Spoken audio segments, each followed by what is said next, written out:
Well, hi, Chuck. How are you today? Okay, Chris, yourself? I'm good, thank you. Tell us Nice. your name and the type of career that you have pursued. Well, my name's Chuck Hoffline, or actually Charles, but it's always been Chuck. And my career path took a little bit of a turn at one point, but for 30 some years it was in finance. So was the turn early in those 30 years or toward the end of your 30 years? End of the years, yeah, the 30 years after I started. So it was kind of a midlife crisis, and I can tell you about that if you'd like to. Okay, I would love to know about that. Why don't you just tell it now and then we'll have Okay. lots more questions. Well, I was a bean counter for all those years, and once the kids got out of school, I had a midlife crisis, and I went to work for a nonprofit organization in Columbus that's called the Jefferson's Avenue Center, that has a number of old Victorian houses in apartment building, and I was the property manager there. Uh, Okay, it was it that's was a very different. it was a fun job. Then on the side, I had a little remodeling business. I had taken the exam at Columbus for a remodeler's license, and I surprised myself and passed the exam. So I thought I better do something with it. So, uh, Wow, we could talk about two completely different careers. oh Did they yeah, have much overlap between the two? not much. No overlap, you say? Yeah, No, not particularly. The Jefferson Center, there are only a couple people in the office, so there was some overlap. I I see. still have very strong ties to Catherine Moore, who was actually the German Village uh, executive director there too. So Right, right. So to prepare for your career, what kind of education did you have? And was that really applicable, relevant? Would you have done something differently now that you look back upon the things those you are, did? those are hard and loaded questions, Chris. Maybe. uh, After high school, I realized that really wasn't prepared for much of anything. Uh, Being able to do 12 push-ups and know about barrel wheels didn't really help. So I did go on to Franklin University and got a degree in business administration. After high school, my dad said, "Well, you're either going to go in the Army or going to go on to college." So that was kind of a no-brainer at that point. But I was kind of an average kind of guy in high school, average grades, average height, average shoe size, came from a family of 2.1 kids and a dog. So I just kind of floated through there, and Franklin was very good for me. Did learn the skills of business. And after that, I graduated. I did get a job with the Franklin County Society for Easter Seals. Jim can tell you a lot about Easter seals because that's a deep Rotary uh, program. Yes. Anyway, I worked there for a number of years doing program. I did their books, ran their transportation program.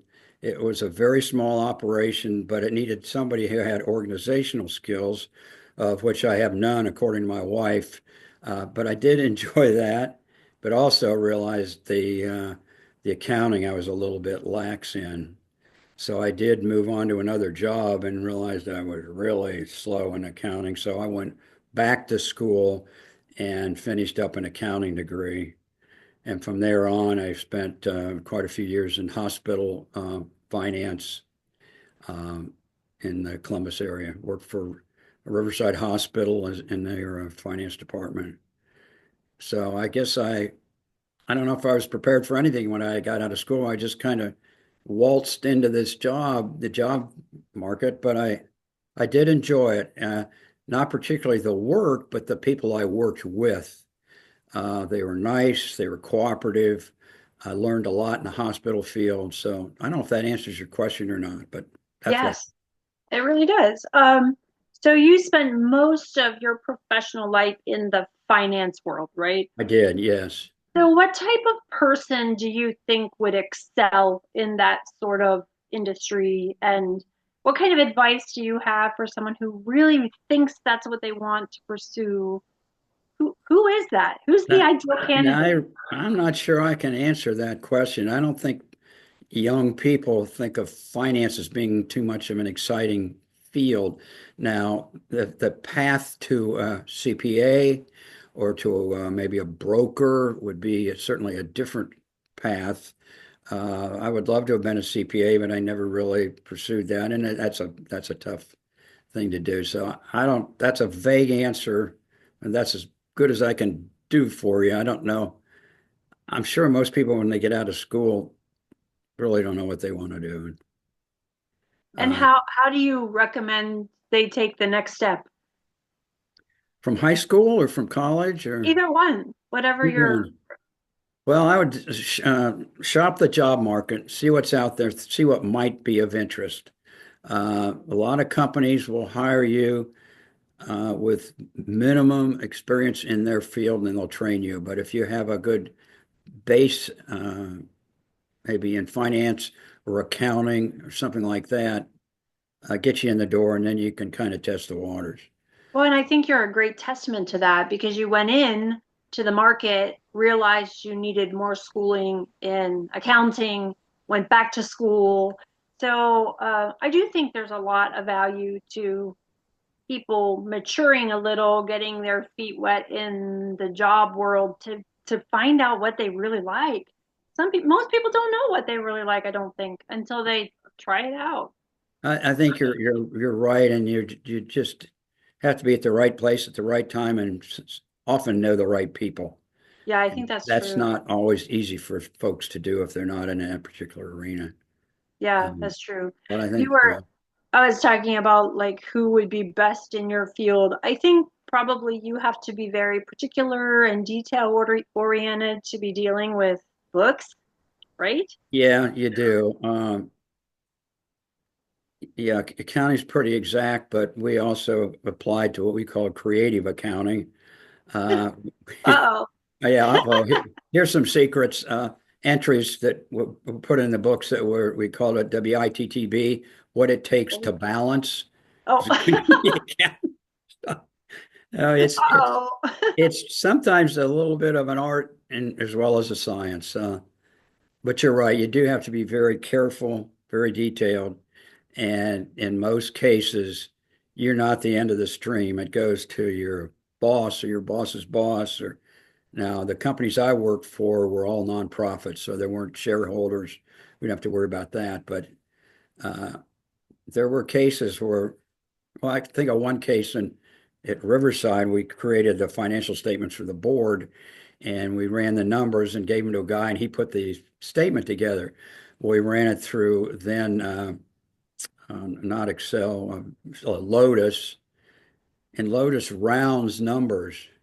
Oh, And when it rounded, it didn't add up. And somebody on the right. board level sitting there adding up the financial statements off $2. We're talking $1 million and we're just $2 off. So anyway, off the subject. No, it really isn't. I managed a nonprofit office also, and our finance person was so meticulous.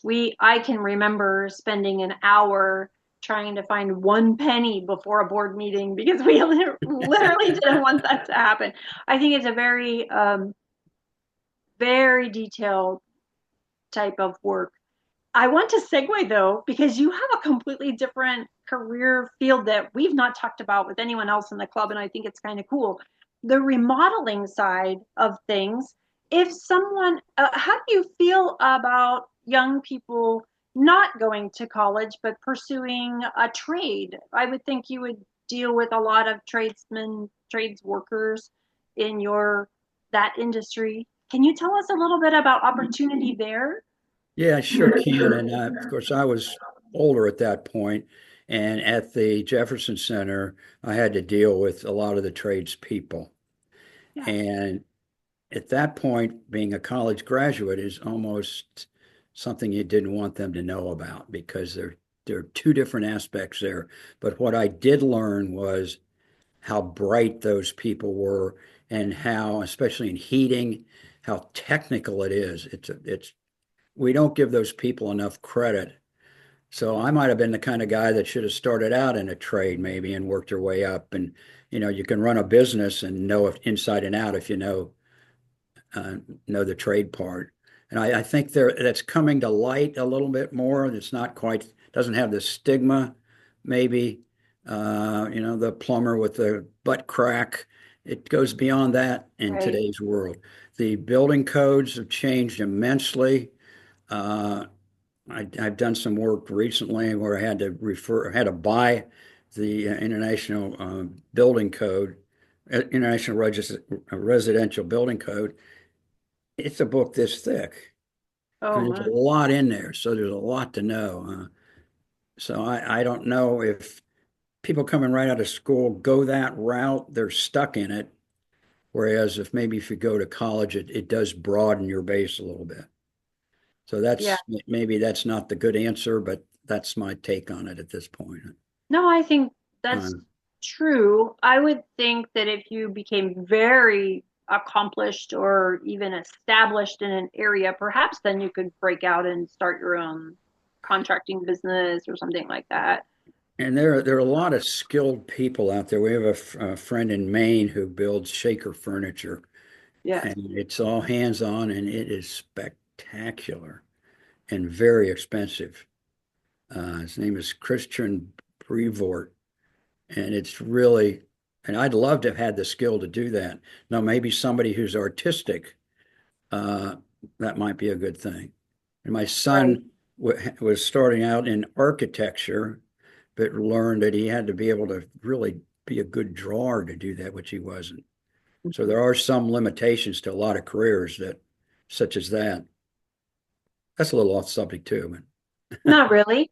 I think perhaps in the vocational schools at the high school level, they may be exposed to some of those details, but maybe if they could connect with organizations in their area, the one you mentioned in Columbus that worked with older homes and things like that, perhaps they could get hands-on experience and find out whether they really fit or yeah, can excel in one area or another. yeah. So, Chuck, you've had a really interesting career. Are there any nuggets of wisdom that you would like to tell the young people out there about finding the career they like? You've done two completely different things. What if they choose the wrong thing coming out of high Yeah, school? I think I've known a lot of people that have chosen the wrong thing and have gone in a different direction. I think the fact that you do have a college education helps in many areas that may not require that, but it's of benefit to have that. Um,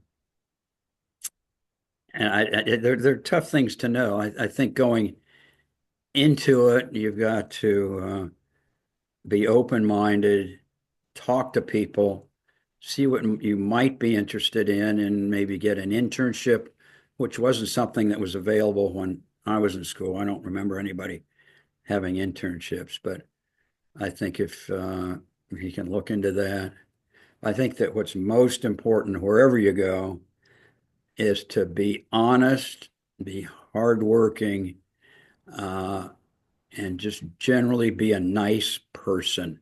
Warren Buffett says he doesn't hire anybody that isn't nice. Now, I don't know how you rate being nice. I don't know if I'm nice. I don't know if you're nice, but you know what I mean. Personable, I think, is what it Yeah. is. And I think honesty is you got to be honest with people. I've known people who've gotten jobs that have fudged on their resume. Someday that's going to bite them. Well, they Mhm. could go into politics and be president or something. Uh, but that's neither here nor there. Does that answer your question, maybe? It sure does. You've been very helpful. If someone is watching this video and would like to reach out to you in the future to maybe have some questions answered about the walk you've made in your career, would you be willing to Oh, communicate with sure. Just have them write their phone number on a 20 and send it to me, and I'll give them a them? call. Well, I would highly recommend you speak to anybody because you're Oh, really yeah, I'll talk to I anybody. really like you. All right, well, I appreciate your time today, Chuck. Thanks so much, and Oh, we'll you be in bet. touch. And your grace to be doing this, Chris. I think this is a fun thing to do, and it maybe ties our club a little closer to us and to other people on the outside too. So Yeah, hopefully we can help someone find their way, right? yeah, yeah. Okay, Thank you so much. Have a great day. you're quite welcome. Bye, Jim.